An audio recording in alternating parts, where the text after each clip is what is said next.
Hello everyone and welcome back to the series. Once more, thank you to my channel members for their continued support, and I hope you all enjoy this video. With the lingering mystery of the bullet Snow White had given to the Counters and the heretics they encountered, the group ventures to the surface on a covert operation. Unlike previous missions, this one will be completely in secret, with only Counters and Exia knowing of their operation. Well, them and one more individual who re-emerges in this chapter. While proceeding to the surface, Shifty pays the Counters a call, stating that she's now the dedicated operator for the Counters, because literally nobody else applied. There's a brief light exchange between the Counters, Exia, and Shifty before the group continues onward to their next mission. Rightfully so, Anise is paranoid how Shifty just all of a sudden shows up to help. There shouldn't have been any way for Shifty to have known of their operation, but perhaps this can provide more help than anything else. Although Neon tells Anise that her suspicions are misplaced, she sticks to her gut feeling. Rightfully so, at this moment, the group is very suspicious of the central government and of the Ark. What use did the Ark have to put a library of all things under heavy lock and key? Funnily enough, Neon asks Anise if they can't trust the Ark, does that mean they can't trust her as a spy? Before Anise can respond, Exia chimes in, backing up Shifty's presence amidst the group. So, did Exia uncover some information as to why Shifty should be trustworthy? Maybe she was collaborating with Shifty to provide backup. Yeah, no. Exia says we should trust Shifty because she is max level in a video game, and that no one who plays Final Quest can be all that bad. Ah yes, a true gamer's intuition is never wrong. Surely. Neon still feels Anise is being paranoid, however Exia interrupts their banter to tell them which way to go, due north to a damaged plane. At this point, the group is entirely under Exia's guidance, as high concentration of alpha particles render their communications with Shifty useless. Exia texts and tells Rappy to open the box in front of the cockpit. Rappy approaches the box to open it, to find nothing. Perplexed, the team moves out. As the team is moving, Exia makes a call, this time to ask Rappy if she had any good memory wipes lately, to which the entire team is shocked. For those of you unaware, Exia is one of the greatest hackers in the Ark, and has many ties to uncover information intended to be confidential. To confirm Exia's suspicions, she purposefully led the group to an area containing the box, one which Rappy had dealt with 3 years prior. The box had a structural flaw, but was overall covered up in the years that came. Exia did all this out of curiosity, to which Anise protested, stating that Exia didn't trust them. Rich, coming from you, Anise. Exia's rebuttal is simple, that Anise also has issues not trusting her own teammates. To pour salt on the wound, Exia raises another good rebuttal. If she truly wanted to betray the Counters, she would have simply contacted the Ark of their covert mission. With that, Exia marks the next point on their map. As the team continues to move, the mood is tense due to Anise's paranoia, which finally causes Neon to snap. Neon and Anise have had their squabbles in the past, but it seems things finally reach a boiling point in this chapter. The commander and Rappy try to defuse the situation, but to no avail. Neon refuses to apologize and storms off, drifting ahead of the group. Rappy tries to talk to Anise, but only gets the same feedback as she'd gotten with Neon. Rappy and Exia seem concerned, but the commander states that it is something that Neon and Anise must resolve on their own. As the team moves forward, they come across a minefield. Exia offers to try and assist, but Shifty comes back just in time to save the day. She says she was worried about the group and understands that there's doubt of her involvement with this mission, but assures that she's only there to help. Shifty tells Counters of the clause in the operator code that tells them not to get too attached to Nikke's, cause they could be dead at any given moment. However, Shifty can't do that. She wants the Counters to all come back alive, so she's more than willing to help them out. This technically violates direct orders from the central government, Shifty considering the Counters as her friends. With this, she hopes to dispel any ill will towards her. However, even still, Anise is still not ready to trust Shifty completely. Silence falls from the group once again, and as they continue forward, they come across a giant particle gun in the front of the facility that they're headed to. It's a MSIC-007, a high-density particle cell model developed by Missilis. Basically, for those of you familiar with the game, it's a larger version of Laplace's gun. The gun isn't only threatening, but also apparently is ready to discharge at any moment. Standing guard to the munitions facility is a few Lord-class Raptors which the counters are able to defeat. As the battle finishes, the particle gun comes online and starts to charge up. Anise and Neon run towards each other, only thinking about saving one another. They lock eyes midair and bump heads, dropping to the ground due to a midair collision. And the gun fires, and all there was a mere beam of light. Not enough power to do any damages. As the team is feeling relieved, Neon and Anise go back and forth about who should be thanking who for saving one another. This chapter wraps up with Neon and Anise seemingly getting on better terms. Neon attempting to help Anise up, only to let go of her hand midway through, and goes to say she's still mad at Anise for not trusting her comrades even though they've been in near-death experiences on more than one occasion. Anise apologizes to Neon, who is obviously still upset with her, and she tells Anise to get up herself, refusing to assist her any further. With this bittersweet exchange, the group continues onward towards the munitions facility. Even so, Anise can't help but wonder how Neon feels, asking Rappy if she thinks Neon is over their little squabble, to which Rappy replies, probably. Chapter 9 is quite a pivotal chapter. It is the beginning of a cascade of mysteries surrounding the world of NIKKE. We start with our team moving inside the munitions facility. While continuing onward, Shifty is being grilled by Exia, ensuring that Shifty takes the proper precautions and procedures on this mission. During their exchange of banter, the counters discuss if they should tell Shifty about Rappy's failed memory wipe. But due to Shifty's close proximity to the central government, Anise advises against it. As the team comes to a scanning device, the group realizes the sheer size of the facility and the devices within. The scanning device the group intends to use, as Exia explains, can reveal all components which make up whatever is placed into it. Exia informs the group how to operate the scanning device, and the mysterious bullet is placed within. Before the team can see the results of the scan, they're ambushed by Raptors yet again. In the time the team took to fight the Raptors off, the scanning device had completed its analysis. The components of the bullet start out simple enough. It's nothing but a normal rifle bullet. However, it's mixed with an unusual component. This component is revealed to be called Vapaus. Neither Exia nor Shifty have ever heard of the substance before. Though the team has no idea what Vapaus could be, Exia offers to try and dig up as much information as she can from the Arc's database. It's not much of a lead, but it's the most reliable thing the team has to cling on. Despite Exia's best efforts, she's having no luck finding anything remotely close to the name Vapaus. One tidbit of information uncovered when this chapter first came out was the name Vapaus itself. Vapaus is a Finnish word, and roughly translates to meaning freedom, liberty, or deviation from forms of rules or practices. Essentially, it's something alluding to bringing freedom to the war-torn surface that we have now become accustomed to. Exia's suspicions are also shared with my previous statement, that the central government could have wiped the information, or they withheld it from the public on surface access to their network. Shifty is the only ace the counters have up their sleeve. However, even with her role as an operator, she has no access to that highly classified information. Exia's solution is also quite simple, to hack into the central government's database. And like I said before, she is the best hacker the Arc has. Rightfully so, the counters are very wary of Exia performing such an action. The consequences would be severe if she were to be caught. Exia, however, seems to not have a care in the world, fully confident that she can avoid the central government's watchful eye. To Exia, not knowing something is something she simply cannot stand, and with that, she starts her hacking of the central government's database. While Exia begins hacking, Shifty thinks that she's joking at first, basically calling her bluff. But oh no, our girl Exia is all business about this. Realizing that Exia is serious, Shifty asks if she could help, and Anise just tells her to plead the fifth. Literally, implicating yourself in any way would prove dire in this situation if they were to be caught. To absolutely no one's surprise, Exia is caught. It happened far too swiftly for anyone to have proper time to react. Before the weight of the situation can fully hit the group, Exia informs the group that the Triangle Squad is en route to her location. The Triangle Squad consists of Yulha, Admi, and Privity.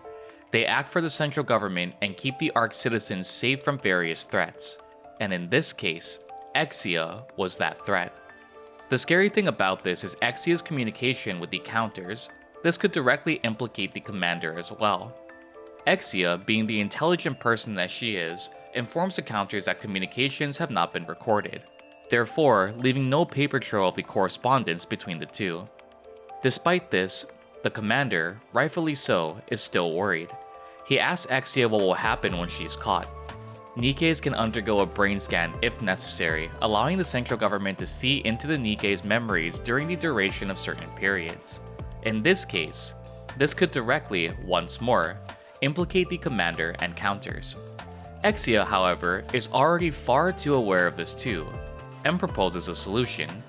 She calmly tells the group that she will incinerate her own brain in order to keep the secret safe.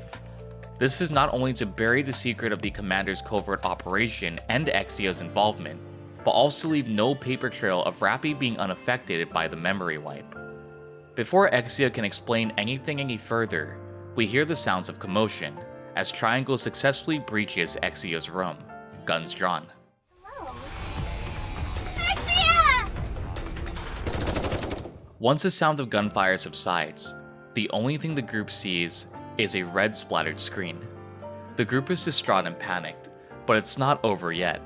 The video communications were still open between Exia and the counters, and Triangle is suspicious as to who's on the other end.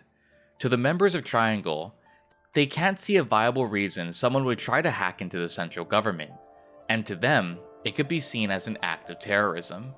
Triangle is drawn to the video communications, but before they can see who's on the other end, Rappy terminates the signal. Due to Exia's rightful suspicion of the central government, the paper trail leading her involvement with the counters ends with Exia's termination. Trying to process what just happened, the team tries to be hopeful of Exia's survival, but I think deep down, they know that she's already dead. Exia took one for the team, quite literally, a direct headshot by the Triangle unit.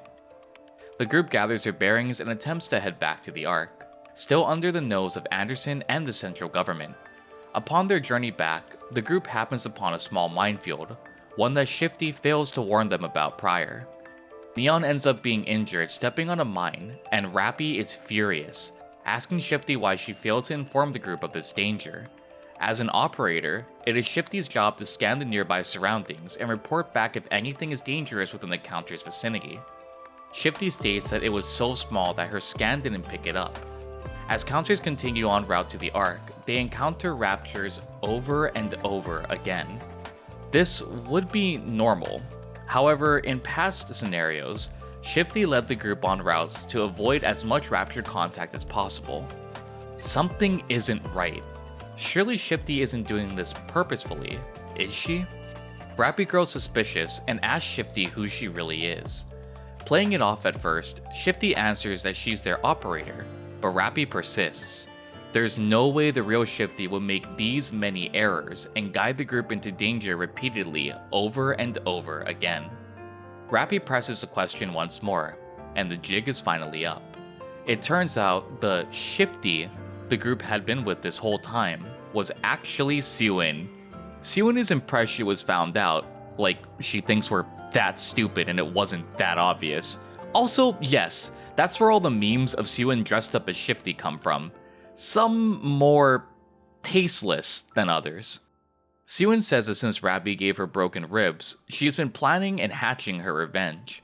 The real Shifty has been at a training camp for the last month, and remember how Exia was found out so quickly by Triangle? Kinda suspicious, right? Well, you'd be right, dear viewer. It was this bitch that sold out Exia for hacking the central government. Can someone put a bullet between her eyes? I haven't had this vehement hatred for a character in a very long time. Siwin said that she had to get rid of Exia due to it being a matter of time before she was found out. Now, remember folks, to Siwin, Nikkes are nothing but hunks of metal that are easily disposed of, totally not possessing any type of human emotions. Siwin isn't the sharpest tool in the shed though. Shocking, I know. Even for a CEO, impersonating a central government employee is no light offense. When confronted of this reality, Siwon reverts to acting her size and sounds off a fucking alarm to attract more raptures to their location. Yes, she summoned raptures to the counter's location. Hey, if any of you are Siwon fans, and I'm not talking to you edgy meme lords who say that you are one, I mean genuine Siwon fans, there's a door, kindly get the fuck out. The counters are able to eventually fend off the raptures, and Siwon tries to make a proposal to come and work for her. Oh wait, she's serious. The commander turns down the brat's offer and they head back to the Ark. The commander is questioned heavily about his involvement and Counter's involvement with Exia and the mysterious comlink that Triangle had seen when they infiltrated. Playing dumb, eventually Triangle leaves, and following this, the commander meets with Anderson. Anderson, just like Triangle, alludes to the group involvement with Exia, to which the group once more denies. He informs them that Exia had been executed on the spot, but also that her brain had been incinerated, which proved to be highly suspicious. Despite the group's refusal to affirm Anderson's suspicion, he knows that they're guilty. Implicating Counters further, he states that Siwon had also had unauthorized use of the central government's comlinks, and that she had banned the word Vapaus from being searched in any of the central government's networks. As their meeting wraps up, Anderson states that if they uncover anything else, to come and let him know. After meeting with Anderson, the group deliberates on Exia truly being dead or not. The conclusion is pretty grim. Even if Exia somehow survived, the punishment most likely would be something severe. The group is also furious at Siwon, rightfully so, and Anise and I have a common agreement here, to storm into Misla's headquarters and have a little chat with Siwon. Eventually, the group comes across Exia's squadmate, Novel. She informs the group that she has a message for them from Exia and says that they need to move to a more secure location. Going to the outpost, Novel reveals an encrypted message to them sent by Exia. The message reads, "Vapaus brings an end to NIKKE's immortality." Puzzled, Novel tells Counter she is gonna go and ask Exia about it face to face. But there's just one issue. Exia is dead, right? Following Novel to the data center, they are greeted by none other than Exia. Exia is alive. However, her memories are erased. She doesn't remember sending Novel that message whatsoever. Intending to try and jog her memory, Exia attempts to search the term Vapaus, only to find it's been blocked. The message was sent to Novel 6 hours ago, and after a short period of deliberation, Exia seems to finally recall something. She goes back over the events that happened in the last 6 hours leading to her death, saying that the reason for her destroying her brain was because she found something important. Anise inquires about how Exia is still here if she were killed, and Exia replies, explaining that she left behind a code in the nanomachines in her brain. The official name for the nanomachines that are within a NIKKE's brain are classified as NIMF, neuro-implanted machines for the protection of humans. NIMF is implanted into a NIKKE's brain and allows the information to be erased and written. Exia compares it to a backup storage or an enabling autosave. Anise points out that Exia's brain was splattered, so how exactly did she survive? It is revealed that Protocol Squad have safeguards in their brains to prevent corruption or brain scans from other entities. And playing through this chapter as a veteran player of the game, I had completely forgotten about this. This is huge. Exia and Novel are immune to corruption. This could probably be useful in the future. Exia said that when she bit the bullet, her safeguard was the only thing that ejected, leaving her actual brain intact. Although this is great news, there's still the looming punishment of hacking into the central government in the first place. Exia, however, also dispels any worry regarding this too. It's a benefit of being in the Protocol Squad, seeing how they manage all the data within the Ark and support NIKKE, so she should be good. Even so, there's one more factor, Exia's brain incineration. Again, there's a stipulation for this too. The brain had to burn for 1 minute in total, which Exia's didn't, so permanent damage wasn't sustained. However, the implication with Counters and Exia colluding in this covert operation was eradicated completely. Even though Exia's memory was wiped, she's still Exia. It's about the interpretation of how you view a memory wipe, which Rappy and Exia have differing opinions on. Eventually, they hop back on the topic of Vapaus and Nymph. Basically, if a NIKKE were to be exposed to Vapaus, it will eradicate Nymph, meaning memory wipes and scans would prove to be obsolete. And would you look at that, we just so happen to know of one NIKKE that wasn't affected by a memory wipe, Rappy. When asking Rappy, she's not sure herself when she was even exposed to this foreign substance.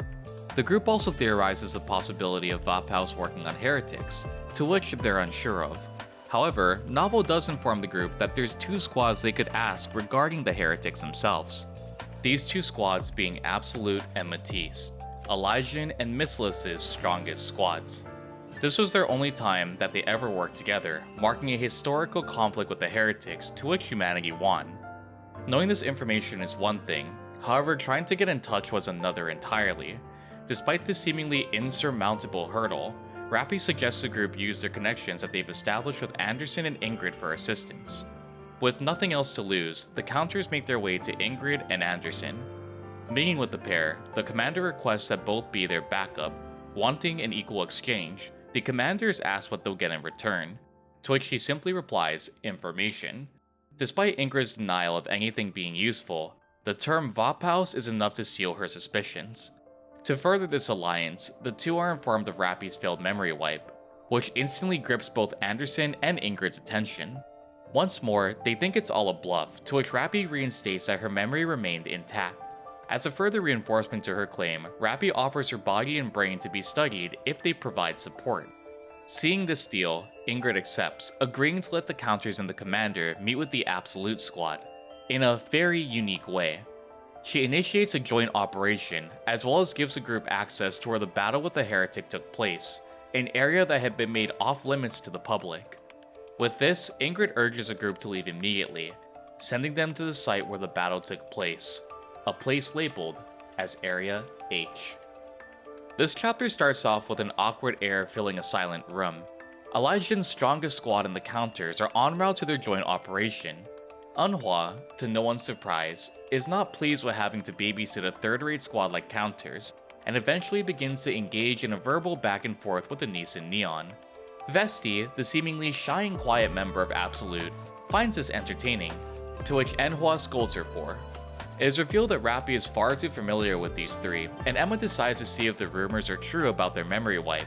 Emma inquires about where the 2 first met, the 2 being Rappy and herself. Rappy seems embarrassed, stating that they first met in the showers.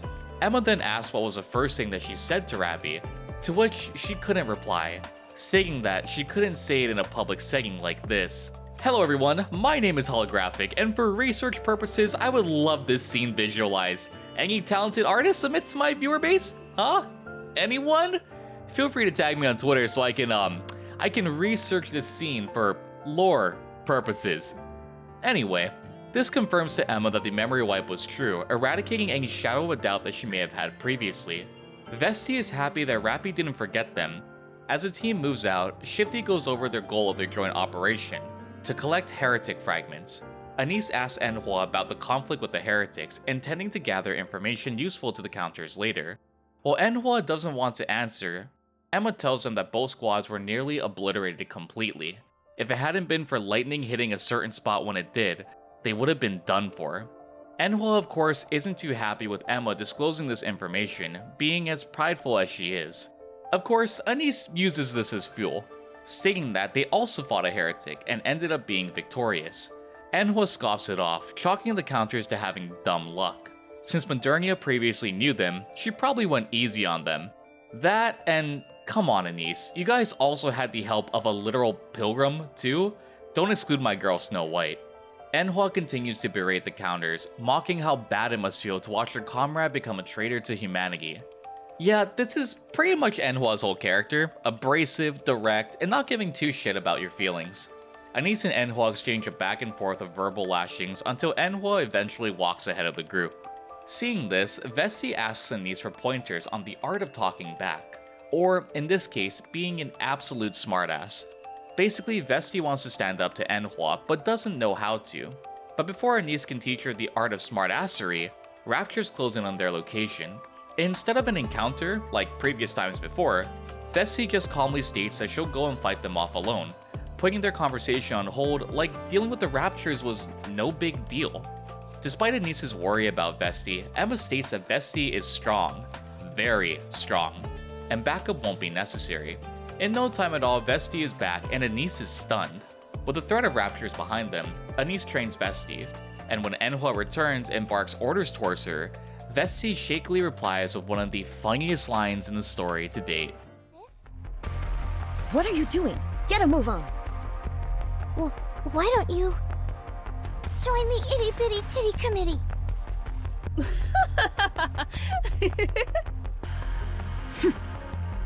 If you have time to run your mouth, then you've got time to move. Huh? Oh, okay. Sorry. Even though Enhwa seems unfazed, that is a definite win in my book. As the group goes onward, leaving only Emma and Enhwa, Enhwa asks Emma, what does she think? Emma mistakenly misinterprets this as Enhwa asking about the combat prowess of the counters. Well, in reality, she was actually affected by the comment and was inquiring about her bust size. Emma states that she can't know for certain unless she feels them, and once more artists, research my friends, for research. Later on, the group secures a campsite, and while Neon and Anis set out to prepare their perimeter, Rappy is left with the members of Absolute. The silence is long between them, with Emma eventually breaking it by asking Rappy if she ever thought about coming back to Absolute. Before Rappy can reply, Enhwa chimes in, saying that she'd never allow Rappy to come back and that the team is better off without her. Despite Enhwa's brash exterior, Vesti says that Enhwa probably misses Rappy the most. Vesti continues, reminiscing on how Enhwa and Rappy used to work so well together and how good the team meshed.